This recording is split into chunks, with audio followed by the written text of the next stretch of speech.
genital. Este se deriva del mesodermo intermedio de la cresta gonadal, de la parte interna, y esa gónada, que está formada en estas crestas gonadales, tiene un origen en el mesodermo intermedio, y además llegan a ella las células de los gametos. Llegan a ella, no se forman en ella, llegan. Y también está, en el caso, participa en el conducto de Wolff o mesonéfico, y el conducto de Müller o paramesonéfico, y los genitales externos formarán todas las prominencias, y los genitales que salen superficialmente fuera de las partes internas, tanto en el varón como en la mujer. Entonces, esta cresta urogenital, que ya habíamos visto en la parte renal, en la parte interna forma lo que es la cresta gonadal. Y esta cresta gonadal está revestida de un epitelio celómico. Esto se llama epitelio celómico. El epitelio que en este punto muy importante, que reviste todo el celoma, del cual se van a derivar estructuras tanto en el varón como en la mujer muy importantes, ¿no? Y se extiende la gónada en toda esta parte más, como que en este punto de desarrollo puede ser enorme, pero luego ya se reduce para formar ya lo que van a ser las gónadas en forma definitiva. Esta es una radiografía, una microfotografía de barrido, donde podemos ver aquí al conducto de Wolff en ambos lados, que está puesto acá, y aquí estaría justamente la formación de las gónadas. Y en esta formación, como rezagos de esta desaparición del pronefros, va a poder formarse ligamentos. En la parte superior, el ligamento diafragmático hacia el diafragma, y en la parte baja hacia el pliegue genital. Pliegue genital. Este pliegue genital es muy importante, formando lo que es el ligamento inguinal. Ligamento diafragmático, ligamento inguinal. Esto es muy importante porque nos va a servir para explicar las movilizaciones que tienen las gónadas, tanto en el varón como en la mujer. Y aquí aparecen las dos gónadas, que en este momento son totalmente iguales para ambos. No podemos decir a quién llegue a corresponder. Y entonces hay un plan de diferenciación sexual con una etapa indiferenciada. No sabemos qué es. La única manera de saber qué es ese producto es obviamente haciendo un estudio de los cromosomas, encontrando el cromosoma X y el cromosoma Y. Y empieza la fecundación, donde se va a determinar justamente este sexo genético. Y hay factores ambientales que van a tener la predisposición en cuanto al fenotipo. También que se presente la ausencia de la influencia del factor de terminación testicular, que va a estar producido a través de un gen en el cromosoma Y, en el brazo corto, que es el gen SRY. La formación de todos los gametos, de las células de los gametos, y la migración de los gametos, porque no se llegan a desarrollar en ese mesodermo intermedio con la formación de las gónadas. Las gónadas derivadas del mesodermo intermedio solamente van a formar el estroma de ese testículo, si me estoy refiriendo específicamente al testículo, porque las células gonadales no se van a formar a partir de ese mesodermo intermedio. Y entonces esas células de los gametos, su origen inicial, donde se llegan a formar las celulitas, provienen de la capa del ectodermo. Luego se van a diferenciar y se van a ubicar en las paredes del saco vitelino. Y de esta presencia, donde ha habido mayor diferenciación, diríamos cierta maduración, empiezan a migrar, a desplazarse para ubicarse dentro de esa gónada que ya ha sido formada, para ubicarse entre ellas, y van a ser justamente esas células que darán origen a la formación tanto de los óvulos como de los espermatozoides. En el plan ya de diferenciación van a haber etapas, la etapa de diferenciación 1, donde ya tenemos un genotipo que se va a producir incluso antes de la implantación, con un factor de determinación del sexo X y también del Y, varón o mujer, con la participación importante del factor de determinación testicular, que como dijimos se encuentra en el gen SRY. Ustedes ya lo han estudiado bien, ¿verdad? Eso lo han estudiado en biología celular y genética, donde ha tenido una evolución de poder conocerlo y saber y ahora determinar recientemente dónde se encuentra. Desde 1959 que sabíamos que había unos cromosomas y que luego fue evolucionando a que este gen SRY se encontraba en el brazo corto y en ese brazo corto, en la región YP y en ese más y más y más hasta que finalmente desde 1990 sabemos que quien está relacionado en desarrollar, en formar este factor de determinación testicular, factor de determinación testicular, con eso yo estoy diciendo que quien lo tenga, ese ser que está formándose y que lo tenga, definitivamente va a permitir una diferenciación al sexo masculino, ¿verdad? Es el gen SRY.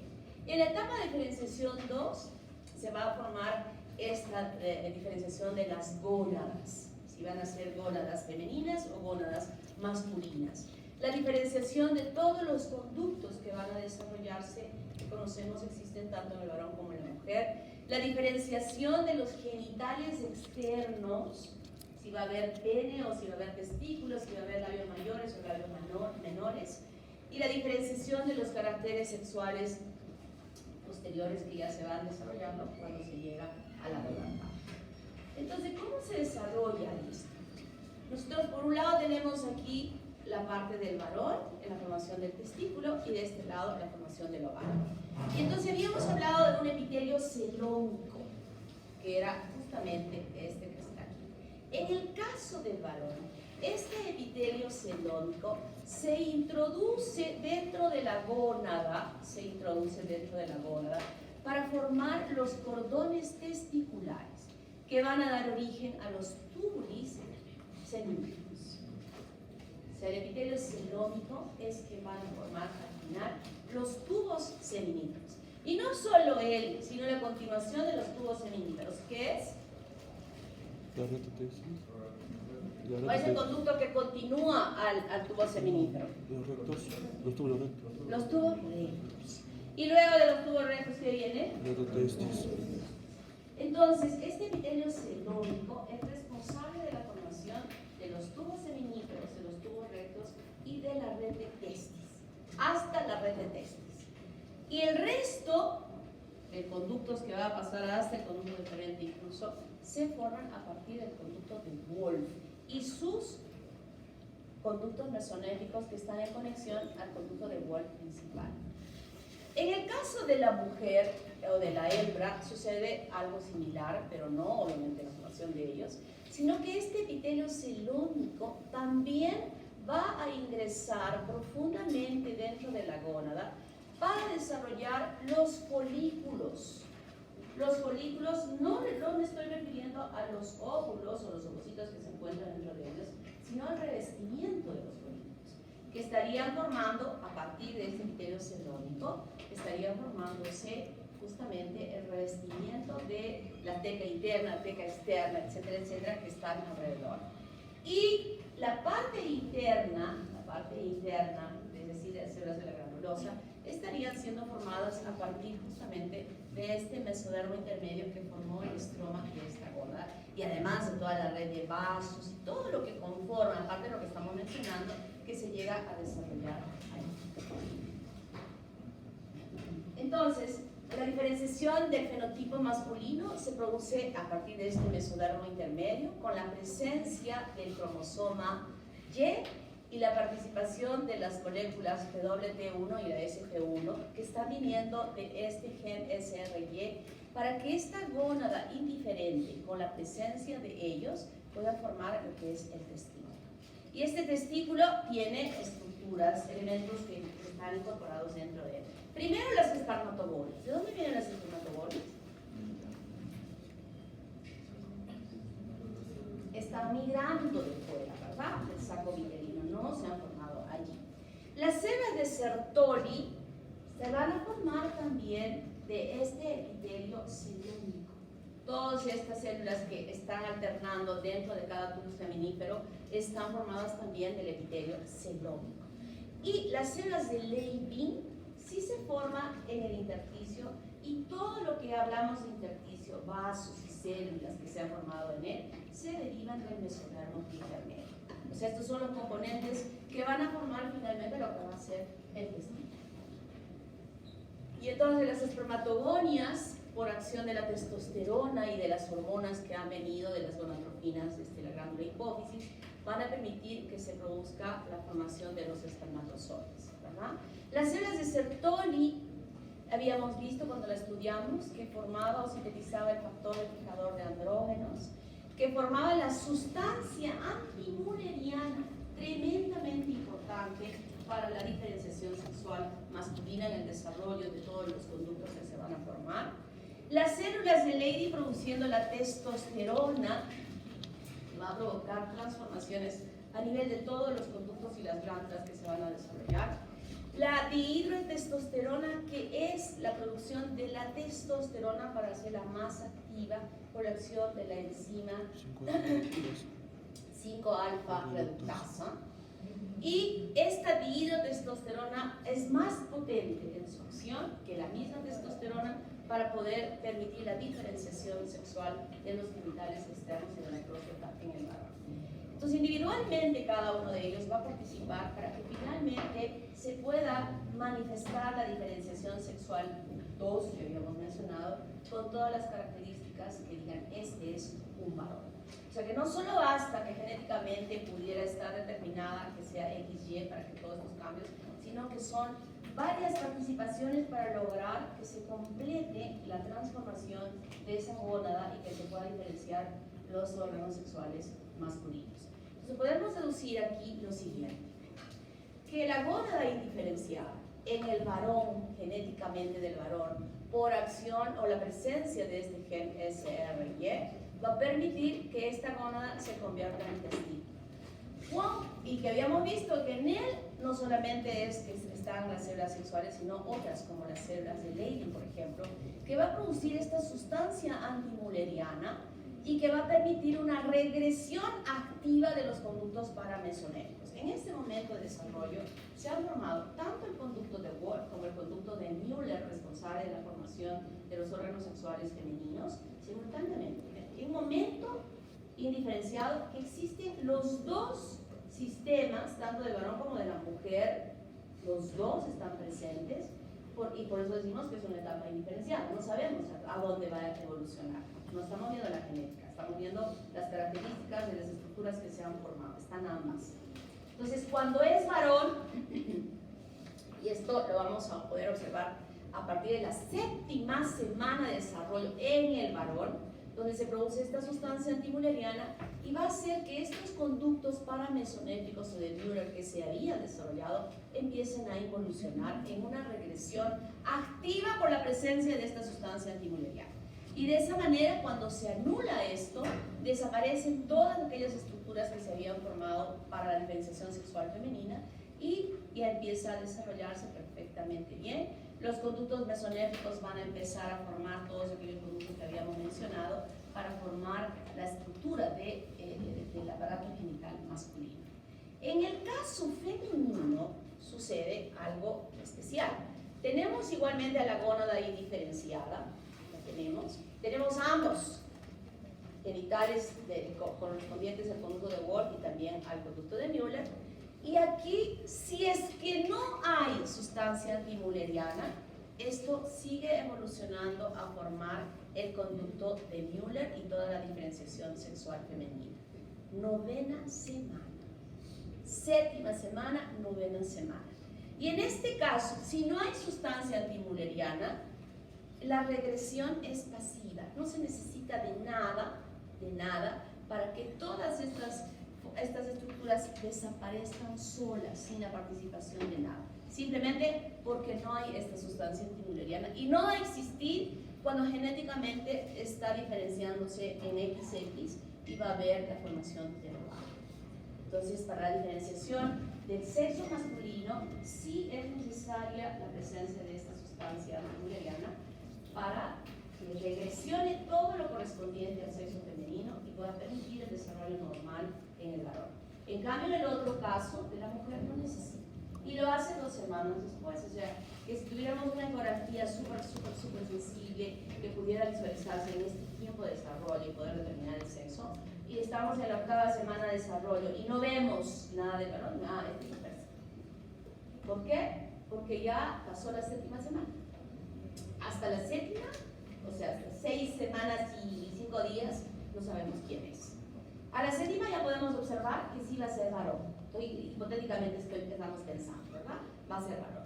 A la 8ª, definitivamente yo digo que va a ser mujer, y obviamente a la 9ª va a ser mujer, porque ya ahí recién, y ojo, que recién a la 9ª voy a empezar a ver estos cambios. Pero a la 8ª, si no veo ningún cambio relacionado a este lado, entonces voy a pensar que va a ser mujer. Regresión activa y regresión pasiva. Entonces estos conductos que habíamos visto, miren, ahorita voy a explicar cómo se forma el conducto de Müller, que está aquí, que se llama conducto de Müller, o paramesonéfico. ¿Por qué para? Porque significa al lado del conducto de Wolff. Conducto de Wolff. Ya sabemos dónde viene el conducto de Wolff. Voy a explicar luego dónde viene el conducto de Müller. Pero están los dos. Y entonces, habíamos visto que el epitelio celómico había formado estos conductos que correspondían a los tubos seminíferos, ¿verdad? Además, los tubos rectos y la red de testis. Y del otro lado, este conducto de Wolff iba a formar el resto. Es decir, ¿qué le continúa a la red de testis? Los eferentes. Los tubos eferentes. ¿Qué le sigue? Epidídimo. Y Luego, conducto eferente. conducto eferente. Y aquí la tenemos. ¿Cómo se van a formar a partir de esto? Y esto desaparece. En el caso del otro lado, este conducto de Müller, que son dos, se van a juntar en la parte media para formar lo que va a ser el útero. Ahora lo vemos. Entonces, ¿cómo se diferencian estos conductos? Repaso. Epitelio celómico hasta la red de testis y los conductos mesonéficos que están conectados al principal, el resto desde los conductos eferentes, epidídimo y conducto deferente en ambos lados. Y habíamos visto que la parte más caudal de este conducto deferente se producía la evaginación para formar la vesícula seminal. Y algunos restos que suceden del varón, de los conductos de Wolff en la mujer, como algunos restos de la mujer en el varón. Vamos a ver en otra diapositiva que se llegan a formar algunas estructuras que a veces crecen y pueden tener problemas, pero generalmente no lo hacen. Más clarito, con los eferentes, epidídimo y conducto eferente. Y todo el resto que viene del epitelio celómico. ¿Cómo se desarrollaba la uretra? Tenía 3 funciones, ¿verdad? Una, la uretra prostática, que venía de La porción final de la dilatación. De la porción vesicouretral, la parte estrecha, y de la parte superior de la porción pélvica. La uretra, en ese punto prostática, hemos visto que la vesícula seminal se produce como una evaginación del conducto de Wolff. La próstata se produce por múltiples ramificaciones de esta luz de la uretra hacia la parte periférica para formar en todo ese segmento correspondiente a la uretra prostática la glándula prostática. O sea, esto se deriva del endodermo, no como en el caso de la vesícula seminal que venía del conducto de Wolff. Y la uretra membranosa se formaba de la uretra membranosa. No, porción final de la pélvica. Del resto de la porción pélvica y la porción peniana de la porción fálica. Todo esto la uretra peniana. Y aquí además, como evaginaciones que se producen un poco más profundamente, las glándulas uretrales también del endodermo que está formando esta luz, y más caudalmente las glándulas uretrales, ambas cuya función importante es la de la lubricación. Y el conducto eyaculador que está ingresando justamente en la parte de la uretra prostática en el interior, al interior de la luz de este segmento. ¿Cómo se forma el conducto de Müller? El conducto de Müller tiene una formación especial. Este es la cresta urogenital, la cresta gonadal, el pliegue urogenital o el surco urogenital y la cresta renal, ¿verdad? Es en este punto donde este epitelio celómico produce una invaginación. Se forma como una muesca. Como esta es la superficie, de pronto se hace como un huequito en esa pared del epitelio celómico. Y esta muesca en toda su extensión, pero la parte más superior se apertura hacia la cavidad del celoma, es decir, a lo que va a ser la cavidad abdominal. Y en las partes más caudales, estos extremos sí se van a cerrar, permitiendo la formación de una luz a ese nivel totalmente individualizada, como vemos acá. O sea, el corte anterior es un poco más superior, donde vemos que la muesca está abierta, aperturada. Pero en las partes más caudales, el epitelio celómico ha continuado aquí y ha cerrado la luz de ese conducto, que es el conducto de Müller o paramesonéfrico. Ese es el conducto de Wolf o mesonéfrico. Al lado del de Wolf, así se llama también, en su libro pueden leerlo de las dos formas. Y aquí vemos cómo participan varias proteínas moleculares para hacer justamente esto. Este es el epitelio celómico, que por influencia de estas proteínas moleculares van a hacer que se produzca la invaginación. Y luego los extremos en las partes más caudales se cierran sobre él y se forma el conducto de Müller.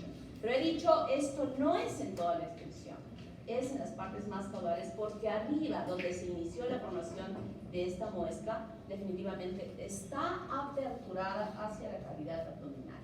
Y esa apertura es muy importante porque forma justamente la apertura del conducto de Müller en formar las folias de las trompas que van a extenderse a ambos lados y que están aperturadas hacia la cavidad abdominal y específicamente aproximándose a los ovarios, ¿verdad? Esto ya lo sabemos. Y entonces todo esto sí se ha cerrado completamente en ambos lados.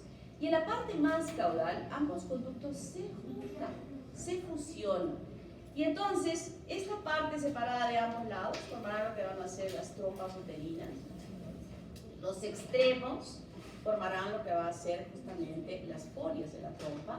Y en la parte caudal se juntan para formar el útero y en la parte más baja incluso el tubérculo de Müller, que en el futuro, este es el tubérculo de Müller, que en el futuro formará lo que va a ser el cuello del útero.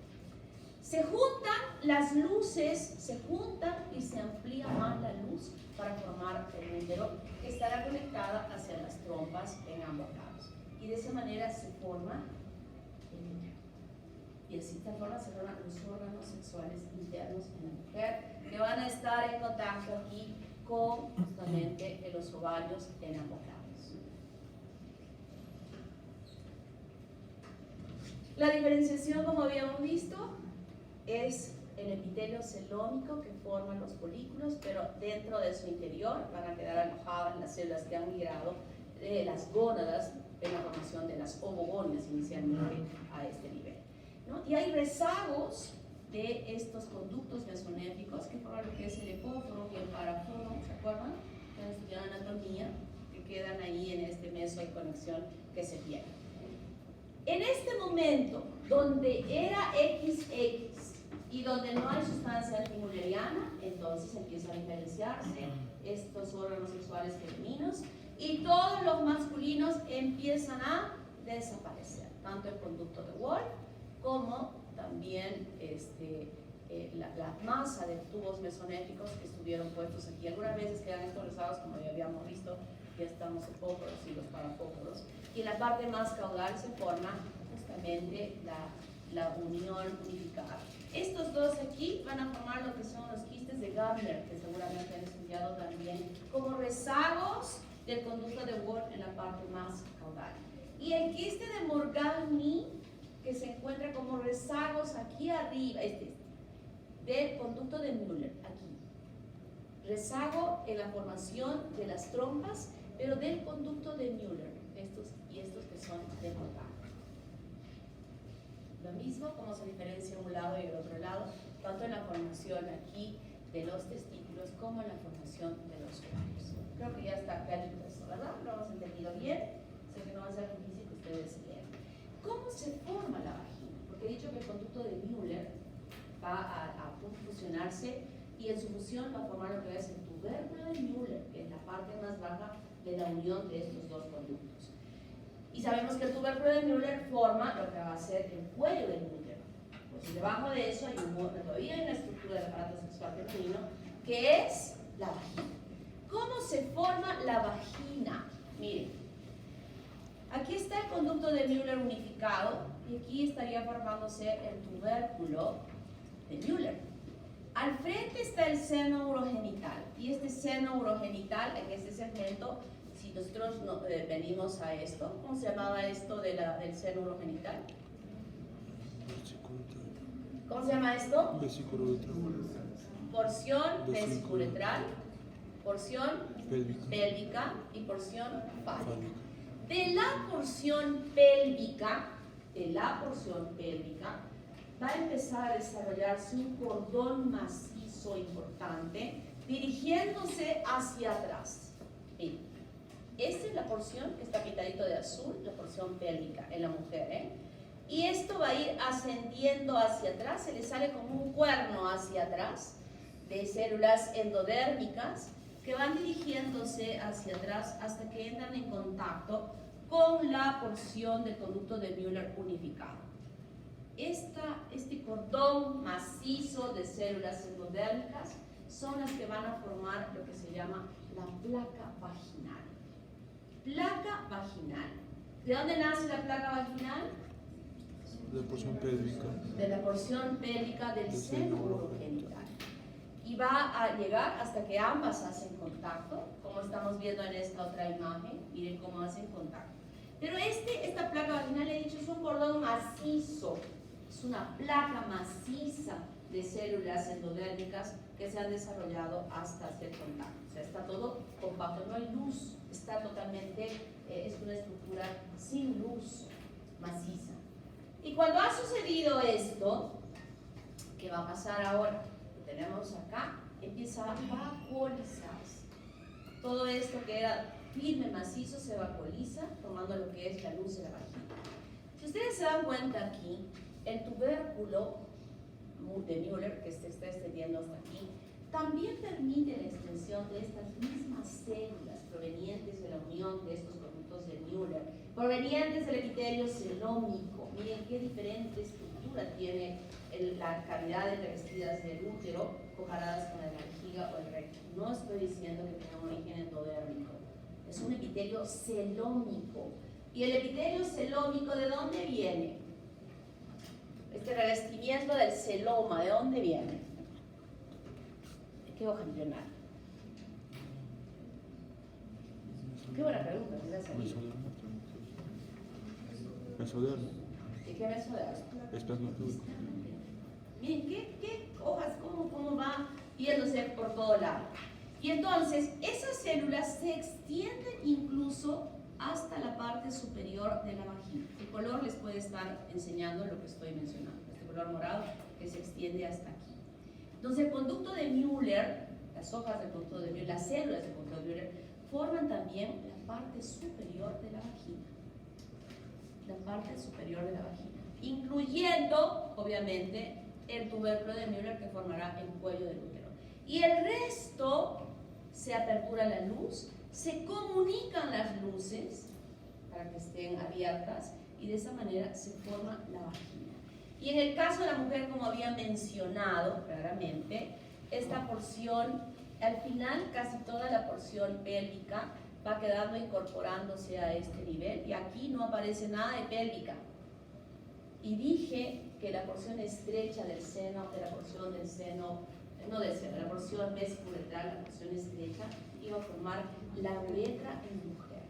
Y aquí lo pueden ver como una extensión de lo anaranjado hasta aquí al borde bajo, donde no va a tener ninguna participación, como si lo tiene en el caso del varón, que habíamos visto la uretra prostática, etcétera, etcétera, ¿no? Entonces se extiende y la uretra forma parte justamente de la función vesico-uretral. Para ya desaparecer cualquier duda, los conductos de Müller se unen, forman el tubérculo de Müller y parte de él, como hemos visto, se va a extender incluso hasta la parte superior de la vagina. Se forma la placa genital proveniente de la porción pélvica del seno urogenital y luego se vacuoliza formando una sola luz, y esta es la partecita que formará el cuello del útero, cerradas por la membrana cloacal, que en ese lugar formará lo que va a ser el himen, que debe aperturarse normalmente, pero a veces no se apertura, y va a ser producir un cuadro clínico que ustedes han visto en sus casos clínicos, que es el himen imperforado, que va a ocasionar el hematopulpus, que lo están discutiendo ustedes en sus casos clínicos. Y entonces nosotros tenemos aquí, nos vamos a extrapolar ahora los ligamentos. En la parte superior este ligamento subdiafragmático formará lo que va a ser el ligamento redondo del ovario, en la parte baja el ligamento redondo del útero, que es muy importante, que permite desplazamientos y que también permite que se sostengan estos ligamentos, estos órganos sexuales dentro de la cavidad. Y lo que vemos aquí justamente es este conducto inguinal con este ligamento que está llegando al pliegue genital en la parte más caudal, ¿no? Y de esa manera se llega a formar o van a ser suspendidos por estos ligamentos. Los genitales externos. Hay una etapa indiferenciada que no sabemos qué es, si es el varón o mujer, incluso la parte del tubérculo genital se crece bastante para formar el tubérculo genital, y que en un caso del varón va a formar lo que va a ser, ayudar a formar la parte más distal del pene, y en el caso de la mujer el clítoris. Pero aquí en esta parte, hasta aquí está el periné, aquí vamos a ver pliegues. Un pliegue interno que es el pliegue uretral y un pliegue externo que es el pliegue genital. Va evolucionando, en el caso de ambos podríamos decir que todavía no se distingue, se diferencia mejor los pliegues. Pliegue uretral, aquí está la membrana urogenital que se forma como una depresión, que cuando se llega a aperturar justamente va a formar la hendidura uretral, y por ambos lados se encuentran los pliegues genitales. Internamente el pliegue uretral y externamente el pliegue genital. Y cada uno de estos pliegues, dependiendo del sexo, se van a diferenciar en estructuras diferentes. En el caso del pliegue uretral, habíamos visto que este se va a cerrar, ¿verdad? Para formar la uretra peniana, y que iba a extenderse longitudinalmente, iba a crecer, y en la parte distal está el tubérculo genital. El pliegue genital en el varón va a desarrollar una bolsa, que son las bolsas escrotales.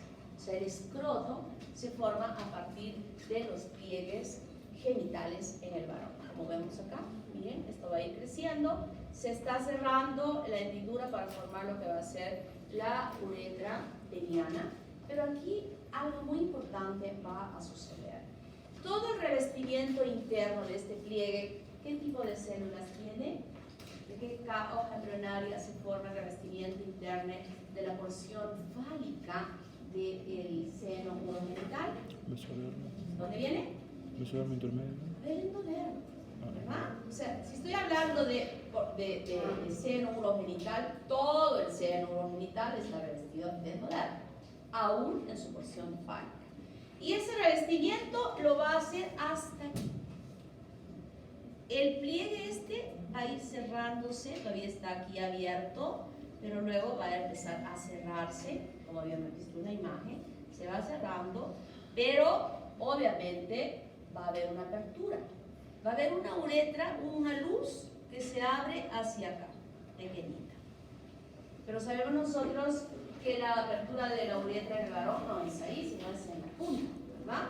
En la punta misma del pene se encuentra la luz de la uretra. ¿Qué sucede aquí? Va a suceder lo siguiente. Este es el tubérculo genital. Este es el tubérculo genital. Y en él, en la parte central de este tubérculo, que lo podría ver yo acá, o sea, tenemos, si yo le corto acá, tengo un redondito, ¿verdad? En la parte central de ese redondito, si ya lo están viendo ustedes acá, empieza a meterse células ectodérmicas que van a venir desde aquí y que se van a empezar a profundizar aquí, como estamos viendo acá. Esta flechita nos dice que de acá un cordón macizo redondo en la parte central del tubérculo genital penetra profundamente hacia los tejidos subyacentes, orientándose hacia la luz que se ha formado en la uretra peniana por la plegatura de estos pliegues uretrales. Cuando ha sucedido eso, que este cordón macizo ha entrado en contacto con esta luz, hay apoptosis central de ese cordón y se abre una luz que comunica directamente en ambos extremos. Y de esa manera yo puedo preguntar en el examen, ¿cuál es el revestimiento celular, niñas? ¿Cuál es el revestimiento celular de la porción distal de la uretra? ¿De qué origen? Son las células ectodérmicas. No es una continuación, sino de aquí se metió. Y el prepucio no es un crecimiento que va a dar ahora por esta parte hacia adelante para cubrir el glande. No. ¿Qué sucede en este nivel? Así como había dicho yo que se forma este cordón macizo aquí para formar la continuación de este conducto, para que lo entiendan mejor. Este es el pene. Aquí se formó la luz de continuación, ¿verdad? La parte central.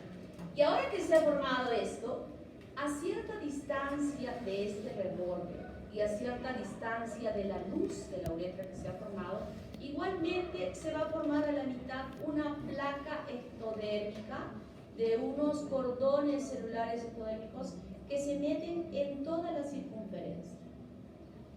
Es como un sándwich de helado, estos helados que son ricos con helado y esa masita así enrollada. Exactamente igual en toda ella, hasta cierta distancia. Hasta cierta distancia. Luego que se ha formado este cordón macizo en toda la circunferencia, hay apoptosis. Y se separa una membrana que va a formar el prepucio cubriendo lo que va a ser el glande. Pero no lo hace en toda la circunferencia. Hay una partecita que ustedes han visto en anatomía que sostiene al prepucio, ¿verdad? ¿Cómo se llama esa partecita? Frenillo. El frenillo es que no ha completado la apoptosis en toda la circunferencia y en consecuencia ese se mantiene. Y de esa manera se formó el prepucio que obviamente, tanto por la hoja interna como externa, o sea, de ambos lados, todita ella está formada de células provenientes de la hoja embrionaria del ectodermo. Y de esa manera se formó el prepucio y la parte distal. En el caso de la mujer, igualmente está aquí el tubérculo genital. Este es el pliegue uretral y este es el pliegue genital.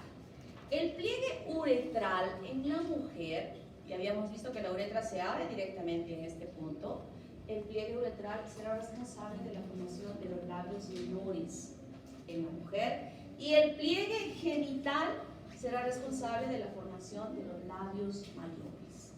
Se tienen que dar las diferencias, ¿no? Y la uretra se abre directamente a esta, y habíamos visto que hay un orificio acá que es la cavidad de la vagina, que va a estar protegida todavía manteniéndose hasta cierto punto por esta membrana cloacal que va a formar lo que va a ser el himen y que tiene que abrirse, porque como dije, si no se llega a abrir, si no hay apoptosis en su parte central que permita la menstruación cuando se dé, cuando la niña llega a esta edad de la menstruación y no puede, va a haber problemas que se van a presentar.